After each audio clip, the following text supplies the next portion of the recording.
Bismillahirrahmanirrahim. Alhamdulillahi Rabbil Alamin. Wassalatu wassalamu ala ashrafil anbiya'i wal mursalin, Sayyidina wa syafi'ina wa habibina wa maulana Muhammad wa ala alihi wa sahbihi ajma'in. Subhanaka la ilma lana illa ma 'allamtana innaka antal alimul hakim.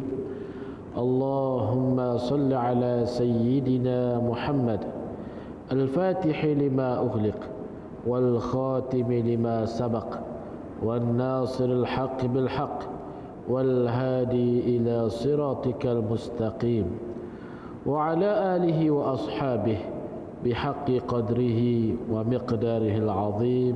Amma ba'du. Hadirin hadirat yang dirahmati Allah, Assalamualaikum warahmatullahi wabarakatuh. Alhamdulillah, kita panjatkan syukur kehadrat Allah Subhanahu wa taala, bersua lagi kita ni di dalam Raudhatun min Riyadil Jannah, taman-taman syurga. InsyaAllah pada kali ini berbicara tentang hukum-hukum di sekitar mengiringi jenazah ke perkuburan. Apabila menjelang kematian dan setelah selesai urusan yang empat, memandikan, mengkafankan, kemudian menyembahyangkan, kemudian barulah datang yang keempat, iaitu tugasan ketani untuk menguburkan. Pada lazimnya ahli keluarga akan diberikan kesempatan untuk mengucup jenazah. Istilahnya orang Brunei, inda kau jarah katanya. Jarah maksudnya zarah terakhir. Macam mana tu? Dengan mengucup mengucup kening di antara dua kiraya ni, maka dikucup di sana. Adapun perbuatan mengucup tadi itu tidaklah menjadi masalah, bahkan ianya adalah pernah dilakukan oleh Sayyidina Abu Bakar radhiyallahu an kepada Rasulullah sallallahu alaihi wasallam. Sewaktu wafatnya Rasulullah SAW ditutup dengan kain yang ringan. Kemudian masuk Sayyidina Abu Bakar, maka ia buka kain tadi. Kemudian betul ia dapati Rasulullah SAW telah wafat, maka Sayyidina Abu Bakar pun mengucuplah kening Rasulullah SAW. Jadi perbuatan mengucup yang kita dipanggil sebagai jarah terakhir itu, ianya sesuatu yang disunnahkan daripada sahabat.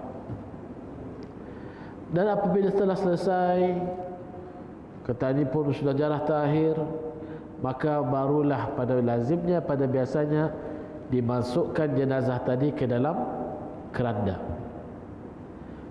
Kemudian diangkatlah keranda tadi. Maka pada biasanya orang ketani sewaktu keluar rumah itu, maka dibacalah Al-Fatihah. Betul? Al-Fatihah. Bismillahirrahmanirrahim. Alhamdulillahirabbil alamin. Lagi bila sampai separuh badan, Al-Fatihah. Bila sampai keluar habis, Al-Fatihah. Jadi apakah hukum membaca Al-Fatihah? Jadi disebutkan di dalam kitab Al-Adhkar Imam Nawawi rahimahullah, adalah tidak mengapa, dianjurkan, mustahabun, disukai apabila mengiringi jenazah tadi itu dalam dua keadaan. Keadaan pertama ialah berdiam diri, merenungkan tentang kematian. Ini sudah, contoh siapa? Ini sudah bapaku contohnya, maka diri pun bila-bila masa juga. Kalau ia seorang kawan, ya Allah, kawan sudah banyak gol ni, next dah tahu siapa lagi. Mangkali aku banyak berdiam diri. Sewaktu dalam event jenazah berdiam diri. Dan mengapa? Dianjurkan merenungkan, mengambil ibrah, mengambil pengajaran daripada kejadian kematian. Itu yang pertama disebut oleh Imam Nawawi, berdiam diri. Dianjurkan berdiam diri. Yang kedua, dianjurkan juga untuk membaca ayat Al-Quran ataupun zikrullah, mana-mana zikir. Termasuklah yang tadi itu Al-Fatihah, Bismillahirrahmanirrahim, Alhamdulillahirrahmanirrahim, Al-Fatihah. Maka dianjurkan membaca ayat Al-Quran ataupun zikir-zikir dengan nada yang rendah, bukannya tinggi. Baik. Kemudian membawa keranda jenazah tadi disunatkan untuk ketani membawa keranda jenazah itu dengan berjalan kaki. Dengan berjalan kaki. Tu Ustaz, bila sampai tu Ustaz? Kita contoh macam tu. Ia meninggal di Lambak, dikuburkan di bandar. Roundabout macam mana tu Ustaz? Pas. Allahumma salli ala sayyidina Muhammad. Jadi kalaulah memang macam tu, kalaulah tanah perkuburan itu hampir, tidak mengapa. Tapi kalau tanah perkuburan itu jauh, maka tidak mengapa menggunakan kenderaan. Hukum asalnya mengantar jenazah dengan menggunakan kenderaan adalah makruh. Tetapi jika menjadi satu kesulitan, contohnya tempat tanah perkuburan itu jauh, maka tidak mengapa. Baik. Setelah itu, apabila sudah dibawa, maka orang lain boleh. Apa hukum mengiringi jenazah ke perkuburan?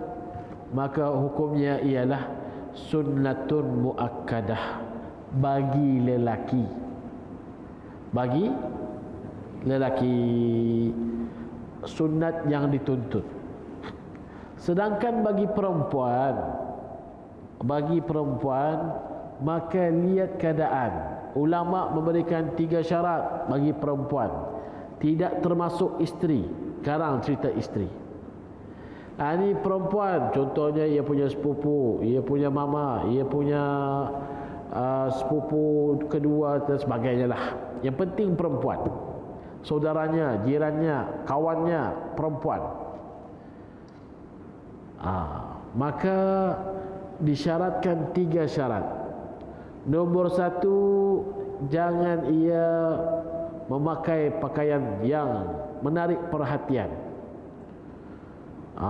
Satu. Yang kedua, jangan terjadi percampuran. Jadi ini kita kena ambil maklum. Pada biasanya terjadi percampuran. Kalau terjadi percampuran, maka hukumnya haram.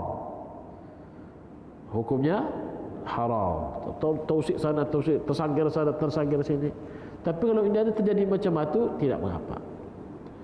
Dan yang ketiga ialah jangan sampai perempuan itu meratap, menangis, menjerit-jerit. Apa dia meratap? Yaitu perbuatan menjerit-jerit, meronta-ronta, memukul-mukul badan dan sebagainya. Allahumma salli ala sayyidina Muhammad. Kalau itu terjadi, maka hukumnya adalah haram. Mengelakkan daripada percampuran tadi itu, maka adalah lebih baik sewaktu menguburkan itu, pada biasanya ramai lelaki-lelaki, maka perempuan yang selain daripada isteri tadi itu, baiknya jangan dulu ikut ke perkuburan. Tunggu lapang, waktu lagi ada orang, patang contohnya dan sebagainya, barulah ia datang. Itu dah jadi masalah.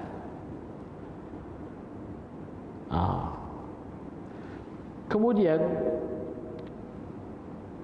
ambil sedikit tentang mengucup tadi, siapakah saja yang dapat mengucup? Siapa sajakah yang dapat mengucup? Bukannya suka-suka hati. Yang dapat mengucup ialah siapa yang dapat mengucup sewaktunya hidup. Contohnya mamanya, contohnya istrinya, contohnya anak perempuannya, contohnya anak buahnya, contohnya mana yang mahram kepada dia boleh mengucup. Jangan kerana sepupu perempuan, dia menangis, ya Allah, ya Allah, bukan jadi siksa pula dia, haram hukumnya. Siapa dia mengucup? Tunangnya baru jumpa tunang tahun lepas, sudah mengucup, ya Allah, inna lillahi wa inna ilaihi raji'un. Haram. Siapa mengucup? X. Lagilah, inna lillahi wa raji'un. X apa? Ex wife yang sudah menjadi suami kepada orang lain. Inna lillahi wa raji'un. Yang boleh mengucup sewaktu hidup, maka bolehlah mengucup ketika wafatnya. Maka apabila sudah naik van, maka dianjurkan untuk mengangkat jenazah tadi itu. Ada cara-cara mengangkat. Cara mengangkat keranda, bukan mengangkat jenazah. Kesian mengangkat jenazahnya. Keranda jenazah tadi, pada biasanya ketani dipanggil al-murabba. Macam mana? Dua. Ketani mungkin dua. Faham? Ini mengangkat keranda, bukannya main bola. Kenapa ini empat tiga Ustaz? Kata, alhamdulillah wa raji'un. Dua. Mengangkat keranda. Sebelah kanan, sebelah kiri. Dua. Dan ada yang dipanggil al-hamlu baina amudain, iaitu mengangkat di antara dua bahu. Maksudnya 1, 2. Di depan sekali, iaitu kepala jenazah yang paling awal, seorang mengangkat macam ni. Keranda macam ni, ia mengangkat macam ni. Kemudian baru tah di pertengahan, dua. Di antara dua cara tadi, yang paling afdal ialah al-hamlu baina amudain, iaitu 1, 2. Kenapa itu yang paling afdal? Kerana pernah dilakukan oleh Rasulullah sallallahu alaihi wasallam ketika mengusung jenazah. Allahumma salli ala sayyidina Muhammad. Iaitu ketika mengusung jenazah Sayyidina Sa'ad bin Mu'az al-Ansari. Rasulullah sallallahu alaihi wasallam sendiri yang mengusung di hadapan. Allahu akbar. Sayyidina Sa'ad bin Mu'az al-Ansari, hadis riwayat Imam Abu Daud. Itu yang lebih afdal kerana pernah dilakukan oleh Rasulullah sallallahu alaihi wasallam. Tapi jangan kerana kamu salahkan orang. Salah ni cara kita. Bagus yang seorang. Inilah salah pun boleh juga. Cuma yang mengatakan mana yang lebih afdal. Maka sudah disebutkan sudah tadi, lelaki boleh sunnatul muakkadah, perempuan lihat syarat. Sekarang isteri. Si isteri yang kematian suami, maka ia sudah dikaitkan dengan hukum berkabung. Pernah dengar? Berkabung? Anda pernah? Pernah dengar berkabung? Ataupun pernah berkabung? Berkabung, hukum berkabung ini hanya terkait dengan perempuan. Ini ada laki-laki. Di dalam Islam, berkabung itu hanya dikaitkan dengan perempuan. Tiada ada laki-laki. Laki-laki tidak ada istilah berkabung. Perempuan sahaja. bagi yang kematian suami, si isteri tadi itu hendaklah ianya, bukanlah hendak, wajib baginya berkabung. Berapa lama ia berkabung? Lihat keadaan si isteri. Kalaulah ia sedang hamil, maka hukum berkabungnya setelah keluar kandungannya. Faham? Okey. Kalau si isteri sedang hamil, masalahnya Ustaz, isteri ni lagi hamil, menopause sudah umurnya 70 tahun contoh. Jadi ia bukannya hamil.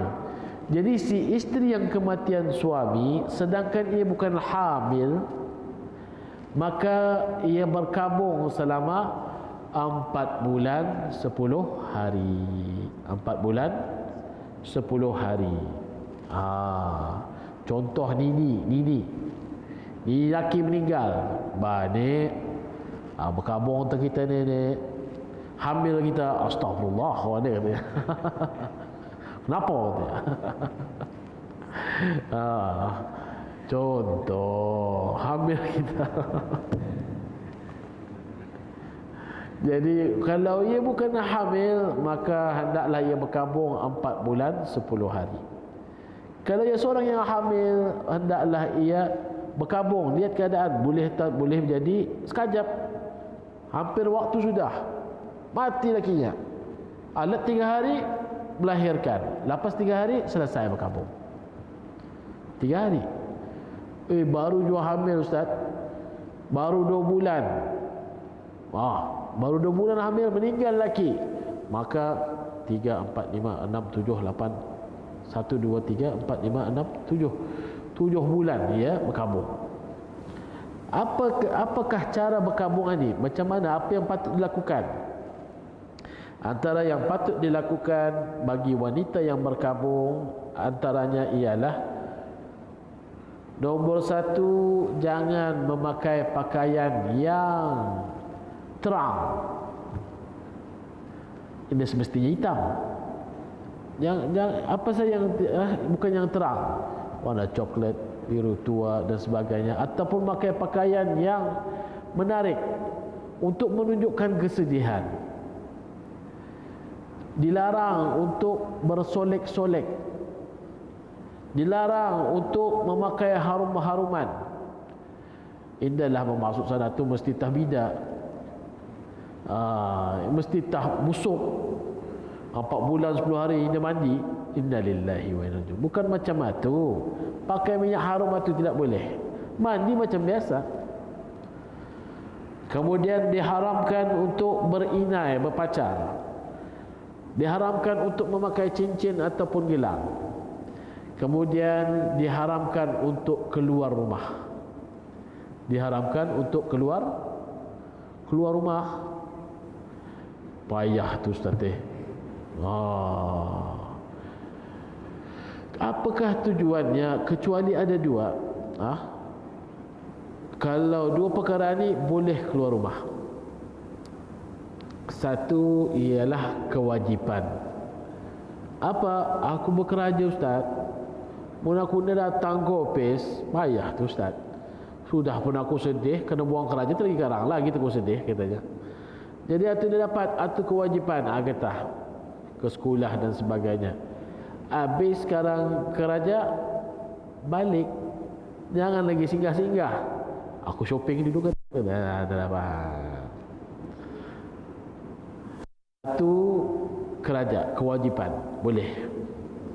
Yang kedua, boleh keluar rumah bila keperluan. Seperti apa keperluan?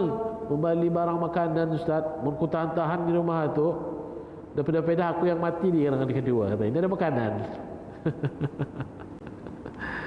Jadi keperluan, membeli makanan, membeli lauk, membeli ayam, membeli ikan dan sebagainya. Itu keperluan. Kalau atas 2 ni dibolehkan keluar. Nanti habis selesai itu balik. Tujuannya apakah? Tujuan syariat Islam membuat macam mana ni? Supaya benar-benar memastikan wanita tadi itu tidak berjumpa dengan mana-mana lelaki lain kerana ditakuti confuse. Biarlah benar-benar kalaulah ia seorang yang belum lagi tidak berisi, perutnya tidak ada mana-mana janin, ditakuti ada wal'iyadzubillah, ada percampuran dengan lelaki. Lakinya meninggal dia ni esok dengan lelaki lain. Anak siapa tu? Cakap ni anak lelaki lama yang meninggal. Wal'iyadzubillah. Jadi pasal itu dikawal ke dia untuk memastikan benar-benar kosong. Dengan ada percampuran dan sebagainya. Itu hukum berkabung. Kemudian maka sudah diterangkan tadi tidak keluar selama 4 bulan 10 hari ataupun ia hamil sampai ia melahirkan. Kemudian orang selain daripada isteri boleh ziarah. Ada beberapa adab ketika ziarah. Nombor 1 ialah memberi salam. Assalamualaikum ya ahlat diyar min daril mu'minin wa nahnu insyaallah bikum minal lahiqun. Salam sejahtera kepada kamu wahai ahli diyar daripada kalangan mukminin, dan kami insya-Allah bersama-sama kamu akan menyusul. Kemudian disunnahkan dalam membaca Al-Quran. Membaca Al-Quran. Dalam sebuah hadis Sahih Bukhari disebutkan, janganlah kamu tahan mayat kamu, segerakan. Kemudian bacalah di sisi mayat itu suratul Fatihah, dan pada kakinya bacakan akhir surah Baqarah. Amanar rasulu bima unzila ilaihi min rabbih wal mu'minun. Tahu? Hafal? Boleh? Kamu menjawab ni. Boleh hafal? Bacakan amanar rasul. Kemudian sunnah membacakan doa kepada si mayat. Kemudian sunnah juga biasanya kita dibawa apa bila habis menjirus aing apa? Aing asah-asahan.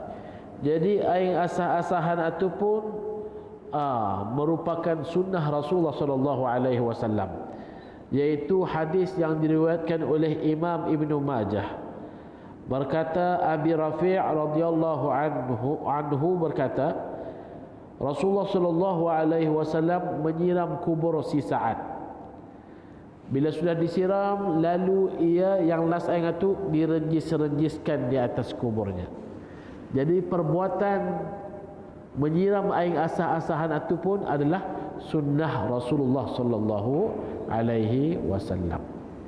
Jadi itulah antaranya yang dapat kita dikongsikan daripada mengiringi kubur, daripada hukum berkabung, dan daripada adab-adab ketika menziarahi kubur. Mudah-mudahan sedikit sebanyak bermanfaat. Aqulu qawli hadha wa astaghfirullah li wa lakum.